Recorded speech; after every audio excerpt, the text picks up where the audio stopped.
Salut à tous, bienvenue sur Olympique de Barcelone. Vous êtes prêts? Aujourd'hui, c'est du très lourd qui vous attend, alors restez bien avec moi. Révélation, le Barça prêt à tout pour Marcus Rashford, Manchester United bloque tout. Incroyable, l'Atlético veut acheter un défenseur du Barça, l'anglais proche d'un transfert choc. Grosse colère de Koundé, le défenseur du Barça explose contre la presse espagnole après l'élimination. Restez jusqu'au bout, ici sur Olympique de Barcelone, je vais tout vous révéler, sans rien cacher. Pour ne rien rater des gros dossiers du Barça, abonne-toi maintenant et rejoins la grande famille Olympique de Barcelone. Objectif, 100 000 abonnés, et avec vous, on va exploser ce chiffre ensemble. Merci pour votre soutien, vous êtes incroyables. Allez, c'est parti, on balance tout maintenant. Révélation, le Barça prêt à tout pour Marcus Rashford, Manchester United bloque tout. Le FC Barcelone s'apprête-t-il à réaliser un des coups les plus retentissants du prochain mercato? En coulisses, le club catalan s'agite et manœuvre pour tenter d'attirer Marcus Rashford, l'attaquant star de Manchester United, en Catalogne. Et ce dossier brûlant commence à prendre des proportions énormes. Entre négociations secrètes, blocages financiers et menaces venues d'autres grands clubs européens, le feuilleton Rashford-Barça est bien lancé, et il pourrait bien secouer tout le marché estival. Depuis plusieurs semaines déjà, les contacts entre l'entourage de Rashford et les dirigeants blaugrana se multiplient. Le joueur, écarté par son entraîneur Erik ten Hag, vit une saison compliquée à Old Trafford. Relégué sur le banc, critiqué par certains supporters, il sent qu'un nouveau départ est nécessaire pour relancer sa carrière. Et quoi de mieux que le Barça, ce géant en reconstruction, pour redevenir le joueur flamboyant que l'Angleterre admirait il y a encore peu. Mais attention, rien n'est simple dans ce dossier. Si le FC Barcelone a enfin atteint la fameuse règle 1 sur 1 qui lui permet de recruter, ses ressources financières restent limitées. Le principal problème, le salaire colossal de Marcus Rashford. Pour enregistrer un tel joueur dans son effectif, le club catalan doit d'abord libérer une marge salariale suffisante. Une équation complexe, dans un contexte où le Barça se bat déjà pour réduire sa masse salariale et équilibrer ses comptes. Face à cet obstacle, une première solution avait émergé, demander à Manchester United de continuer à payer une partie importante du salaire de Rashford, le temps que le Barça stabilise ses finances. Mais du côté des Red Devils, la réponse a été ferme, hors de question d'assumer le salaire d'un joueur qui partirait renforcer un autre géant européen. Résultat, les discussions ont patiné, mais elles sont loin d'être abandonnées. Car le FC Barcelone n'a pas dit son dernier mot. Selon le journaliste anglais bien informé Samuel Lecourst, un plan B aurait été acté, repousser ce transfert à la fin de la saison. L'idée est simple, laisser le temps au Barça d'assainir sa situation économique, de vendre quelques joueurs, et surtout de libérer assez d'espace pour accueillir Marcus Rashford sans enfreindre les règles strictes de la Liga. Le deal serait donc reporté à l'été, avec une option prioritaire pour le Barça. Mais ce scénario comporte des zones d'ombre. Rashford, mis à l'écart à Manchester, commence à perdre patience. À 26 ans, l'attaquant anglais veut des garanties sur son avenir. Va-t-il vraiment attendre que le Barça règle ses soucis financiers? Ou va-t-il écouter les sirènes qui commencent à retentir ailleurs en Europe? Selon plusieurs médias, la Juventus, le PSG et le Bayern Munich surveillent le dossier de très près. Des clubs capables d'agir vite et de proposer des conditions financières plus avantageuses. Et c'est là que tout se complique pour le Barça. Le club catalan doit non seulement régler ses problèmes économiques, mais aussi convaincre Rashford de patienter et de choisir le projet Blaugrana plutôt qu'une autre destination plus immédiate. Le temps joue contre Barcelone, mais la direction reste confiante. Joan Laporta et Deco, le directeur sportif, savent qu'attirer un joueur comme Rashford serait un coût énorme. Cela enverrait un message fort à l'Europe, malgré les turbulences, le Barça reste un aimant pour les grandes stars. En interne, on travaille déjà sur les futures ventes qui pourraient débloquer l'opération. Des joueurs comme Rafinha, Ferran Torres, voire même Frenkie de Jong sont régulièrement cités comme potentiellement sacrifiables.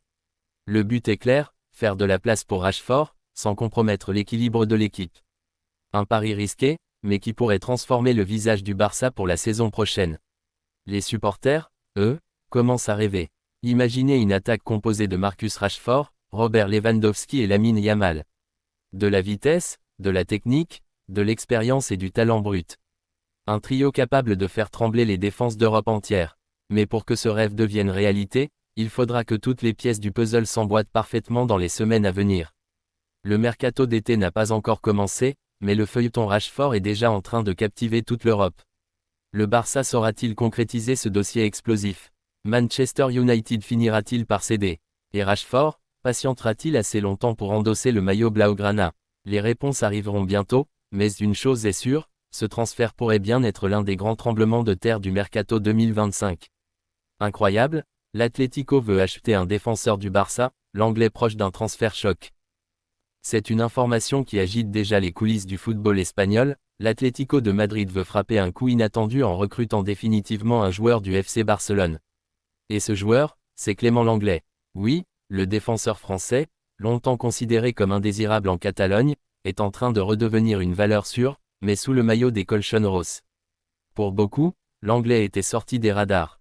Prêté sans succès à Tottenham, puis à Aston Villa, son avenir semblait s'assombrir au fil des saisons. Mais l'été dernier, un tournant majeur s'est produit, l'Atlético Madrid décide de le récupérer en prêt, une décision qui surprend à l'époque, mais qui se révèle aujourd'hui comme un coup gagnant. Sous les ordres du redoutable Diego Simeone, Clément Lenglet a retrouvé tout ce qui faisait de lui un défenseur de haut niveau, la rigueur, la confiance, et surtout, du temps de jeu régulier. En quelques mois, il est passé de remplaçant oublié à titulaire incontournable. Avec plus de 1780 minutes disputées en 21 matchs, dont 20 titularisations, et même 2 buts et une passe décisive à son actif, le Français est devenu l'un des piliers de la défense madrilène. Et ce n'est pas un hasard. Diego Simeone, connu pour sa discipline tactique et son exigence défensive, a su relancer l'Anglais en exploitant ses qualités, son sens de l'anticipation, son jeu de tête et sa capacité à relancer proprement. Résultat, l'Atlético, qui cherchait justement plus de stabilité en défense, est conquis. Les supporters, eux aussi, ont adopté l'Anglais, admirant sa combativité et son sérieux sur le terrain. Aujourd'hui, l'Atlético Madrid ne veut plus simplement d'un prêt. Non, les dirigeants madrilènes veulent passer à la vitesse supérieure, acheter définitivement Clément Lenglet. Selon les informations du quotidien catalan Sport, le Français figure désormais parmi les grandes priorités du club pour la saison prochaine. Le message est clair, Simeone veut s'appuyer sur lui pour bâtir la défense de demain. Mais attention, rien n'est encore signé. Le transfert devra être négocié avec le FC Barcelone. Car lors du prêt l'été dernier, aucune option d'achat n'avait été incluse. Il faudra donc que les deux clubs s'assoient à la table des discussions. Mais une chose joue en faveur de l'Atlético, la situation financière toujours délicate du Barça. Avec une masse salariale à alléger et une défense déjà bien garnie, le club catalan pourrait bien accepter de laisser filer l'Anglais pour un montant raisonnable. Ce dossier prend donc une tournure stratégique. D'un côté, l'Atlético veut sécuriser une valeur sûre pour renforcer sa charnière. De l'autre, le Barça voit l'occasion de faire entrer de l'argent frais et de libérer de la place pour d'autres renforts cet été. Tous les ingrédients sont réunis pour aboutir à un transfert gagnant-gagnant. Et comme si le destin aimait jouer avec les symboles, une rencontre très spéciale se profile à l'horizon. L'Atlético Madrid va affronter le FC Barcelone en demi-finale de la Coupe du Roi, ce mardi 25 février, au stade Montjuïc. Une affiche électrique, et une soirée forcément particulière pour Clément Lenglet, qui retrouvera son ancien club, mais avec le maillot rojiblanco sur le dos. Alors, ce transfert choc va-t-il se concrétiser dans les prochaines semaines? L'Anglais va-t-il définitivement tourner la page Barça pour devenir un cadre de l'Atlético? Et ce match face à son ancien club sera-t-il l'occasion parfaite de prouver qu'il est bel et bien de retour au plus haut niveau? Une chose est sûre, l'avenir de Clément Lenglet est en train de s'écrire en lettres majuscules à Madrid. Et cette histoire, personne ne l'avait vu venir. Grosse colère de Koundé, le défenseur du Barça explose contre la presse espagnole après l'élimination. C'est la polémique qui secoue le FC Barcelone depuis l'élimination en Ligue des Champions. Jules Koundé, le défenseur français du Barça, est littéralement entré en colère contre la presse espagnole. Remonté, furieux, il a vidé son sac sur les réseaux sociaux, dénonçant les fausses informations qui circulent à son sujet. Tout est parti de cette soirée cauchemar pour le Barça. Mardi, le club catalan a vu son rêve de finale de Ligue des Champions s'effondrer face à l'Inter Milan. Une défaite cruelle, qui a laissé des traces profondes dans le vestiaire. Les Blaugrana, menés 2-0 à San Siro, avaient pourtant réussi un retour héroïque en prenant l'avantage juste avant le temps additionnel. Mais le destin en a décidé autrement. Francesco Acerbi, en sauveur inattendu, a égalisé pour les Nerazzurri, envoyant les deux équipes en prolongation. Et là, c'est Davide Fratesi qui a porté le coup fatal, offrant la victoire et la qualification aux Milanais. Pour les supporters catalans, cette élimination a été un véritable traumatisme. Et comme souvent en pareil cas, les rumeurs ont commencé à fuser dans la presse. C'est Catalunya Radio qui a lâché la bombe. Selon leurs informations, Jules Koundé, blessé pour ce match retour, se serait insurgé depuis les tribunes en voyant Robert Lewandowski entrer en jeu.